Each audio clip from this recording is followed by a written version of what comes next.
Welcome to updates now. இந்தியாவின் மிகவும் ஆபத்தான 10 நாய்களை பற்றி தான் இன்னைக்கு நம்ம பார்க்க போகிறோம். பழங்குடி ஹிமாலயன் மாஸ்டிஃப் அல்லது ஹிமாலயன் காவலர் நாய். இந்த நாய்கள் இமயமலை பகுதியை தாயகமாக கொண்டவை. இது ஒரு அன்பான அமைதியான நாய். எஜமானரை பிரியப்படுத்தவும் அதன் உரிமையாளர் மற்றும் அவரின் குடும்பத்தினருடன் இருக்கவும் அதிகமாக விரும்புமே தவிர மற்ற நாய் இனங்களுடன் சகவாசத்தை விரும்புவதில்லையாம். ஒரு வளர்ந்த ஆண் நாய் 2 ஓநாய்களை தானாகவே வீழ்த்தும் திறன் கொண்டது. ஆனால் வெப்ப காலநிலையை பொறுத்து கொள்ளவோ வாழவோ இதனால் முடியாது. பொதுவாக மென்மையான மற்றும் அமைதியான இமயமலை மாஸ்டிஃப்கள் ஏதேனும் தவறு நடந்தால் மிகவும் மூர்க்கமாக இருக்குமாம். அதன் எதிராளி மரணத்துடன் போராடுவது போல அர்த்தமாம். ஆனால் தற்போது அது அழிந்து வரும் இனமாக அடையாளம் காணப்படுகிறது. இந்தியன் மாஸ்டிஃப் அல்லது புள்ளிகுட்டா. இந்த வகை நாய் இனம் வட இந்தியாவில் இருந்து வரும் மிகப்பெரிய மற்றும் வலிமையான மாஸ்டிஃப்கள் ஆகும். அவை குமாவோன் மாஸ்டிஃப், பாகிஸ்தானிய புள்ளி மற்றும் இந்திய புள்ளி நாய்கள் என்றும் அழைக்கப்படுகின்றன. இந்த நாய்கள் மிகவும் கரடுமுரடான மற்றும் கடினமானவை மற்றும் இந்திய துணைக்கண்டத்தின் காலநிலைக்கு மிகவும் பொருத்தமானவை. காட்டு விலங்குகளிடமிருந்து தன் உரிமையாளரை பாதுகாக்கவும் வேட்டையாட உதவவும் இவை வளர்க்கப்படுகின்றன. அவர்கள் மிகவும் வலிமையானவர்கள். கனமான எலும்புகள், பரந்த தலை மற்றும் தசைகள், அதிக ஆற்றல் மற்றும் சகிப்புத்தன்மை கொண்டவர்கள். மிகவும் ஆக்ரோஷமாக சண்டை உள்ளுணர்வுடன் இருப்பார்கள். ஆனால் புத்திசாலிகள் மற்றும் விசுவாசம் மற்றும் பாதுகாப்புக்கு பேர் போனவர்கள். அலங்கு அல்லது சிந்து மாஸ்டிஃப். அலங்கு மாஸ்டிஃப்கள் உயரமான மற்றும் சக்தி வாய்ந்த நாய்கள். அவை பெரும்பாலும் பாதுகாக்க அல்லது சண்டையிட பயன்படுத்தப்படுகின்றன. ஏனெனில் அவை கூர்மையான உள்ளுணர்வு மற்றும் காக்கும் திறன் ஆகியவற்றிற்கு பெயர் பெற்றவை. இதனுடைய தோற்றம் பஞ்சாபின் பவல்பூர் பகுதி, ராஜஸ்தானின் சில பகுதிகள், தற்போது தென்னிந்தியாவில் தஞ்சாவூர் மற்றும் திருச்சி மாவட்டங்களில் காணப்படுகிறது. இந்திய காடிகுட்டா அல்லது பஹாரி சிறுத்தை நாய்.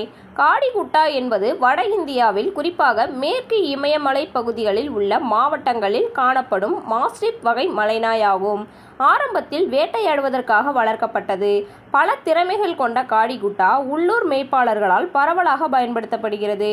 பனி சிறுத்தைகளின் தாக்குதல்களை முறியடிக்கும் அளவிற்கு வலிமையானவை என்றும் வழிதவறி செல்லும் செம்மறியாடுகளை மேய்க்கும் திறன் கொண்டவை என்றும் கூறப்படுகிறது.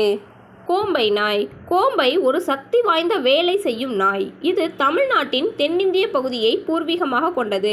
மறவர் மன்னர்கள் தென்னிந்தியாவில் ஆதிக்கம் செலுத்திய போது பன்றி, காட்டெருமை மற்றும் மான்களை வேட்டையாட பயன்படுத்தப்பட்டது. இந்த இனம் இந்தியா அல்லது தமிழ் கரடி வேட்டை நாய்கள் என்றும் அழைக்கப்படுகின்றது. இந்த நாய்கள் மிகவும் சுறுசுறுப்பான மற்றும் காட்டுமிராண்டித்தனமானவை. ஆனால் அதே நேரத்தில் அதன் உரிமையாளர்களை மிகவும் பாதுகாக்கின்றன. பிற விலங்குகளின் சகவாசம் இவற்றுக்கு பிடிக்காது. அதனை எதிர்க்கும் மனிதர்களையோ விலங்குகளையோ மரணம் வரை போரிட தெரிந்திருக்கிறார்கள். இந்த நாயின் முக்கியத்துவம் குறைந்து அழிந்து வரும் இனமாக இருப்பதால் தூய்மையான கோம்பையை கண்டுபிடிப்பது கடினம். ராஜபாளையம் நாய். இது உயரமான நாய் மற்றும் சக்தி வாய்ந்த தசை மற்றும் கனமான கட்டமைப்பை கொண்டுள்ளது. இது காட்டுப்பன்றி மற்றும் முயல்களை வேட்டையாடுவதற்கு பயன்படுத்தப்படும் ஒரு பொதுவான போர் ஹவுண்ட் ஆகும். இது தென்னிந்தியாவின் நகரமான ராஜபாளையத்தின் அரச குடும்பத்தில் துணை நாயாக இருந்தது. இது ஒரு வேட்டை நாய், எனவே உகந்த வேலை நிலையில் வைக்கப்பட வேண்டும். இதற்கு பரந்த திறந்த வெளிகள் தேவை. அதன் உரிமையாளரிடம் மிகவும் அன்பாகவும் அர்ப்பணிப்புடனும் உள்ளது. இருப்பினும் அந்நியர்களால் அவை தொடப்படுவதையோ கையாளப்படுவதையோ விரும்புவதில்லை. இவை மற்ற விலங்குகளுடன் நன்றாக பழகுவதில்லை, ஏனெனில் அவற்றின் வலுவான வேட்டையாடும் உள்ளுணர்வுதான். காஷ்மீர் ஷீப்டாக் அல்லது பகர்வால் மஸ்டிஃப். பகர்வால் என்பது இமயமலை வம்சாவளியை சேர்ந்த ஒரு பூர்வீக இனமாகும். மேலும் இது குஜ்ஜார்ஸ் என்ற முஸ்லிம் நாடோடி குழுவால் தாங்கள் கால்நடைகளை வேட்டையாடுபவர்களிடமிருந்து பாதுகாக்க பிரத்யேகமாக வளர்க்கப்பட்டது. ஆடுகளை ஓநாய்கள் மற்றும் கரடிகளிடமிருந்து பாதுகாக்க வளர்க்கப்பட்டது. மேலும் இந்த நாய்கள் தனித்துவமான பண்புகளை கொண்டது. சைவ உணவுதான் பிடிக்கும். அதன் விருப்பமான உணவு பால் மற்றும் ரொட்டி.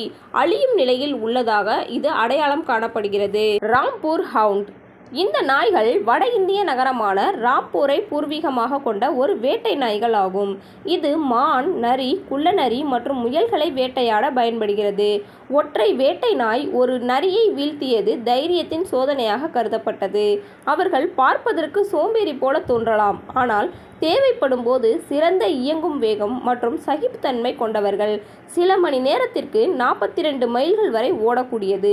விளிம்புகள் மற்றும் வேலிகளில் கூட இதனால் நடக்க முடியும். அவர்கள் மிகவும் புத்திசாலிகள் மற்றும் விசுவாசம் உடையவர்கள். அவர்களின் உரிமையாளரிடம் அர்ப்பணிப்புடன் நடந்து கொள்வார்கள். கன்னி நாய்.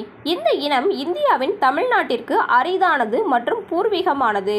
அவை வேட்டைக்கு பயன்படுத்தப்படுகிறது. கன்னி இயற்கையாகவே செதுக்கப்பட்ட காதுகள் மற்றும் நீண்ட வால்களுடன் காணப்படுகிறது. அவற்றில் பாலகன்னி எனப்படும் கிரீம் நிற வகை உள்ளது. இது சுறுசுறுப்பானது, அழகானது மற்றும் மிதமான கட்டம் கொண்டது. ஆழமான மார்பு மற்றும் மெலிதான உடலுடன் காணப்படும். தோல் நாய். இந்திய காட்டு நாய் அல்லது இந்திய சிவப்பு நாய் அல்லது சிவப்பு நரி நாய் என்றெல்லாம் இதை அழைக்கலாம்.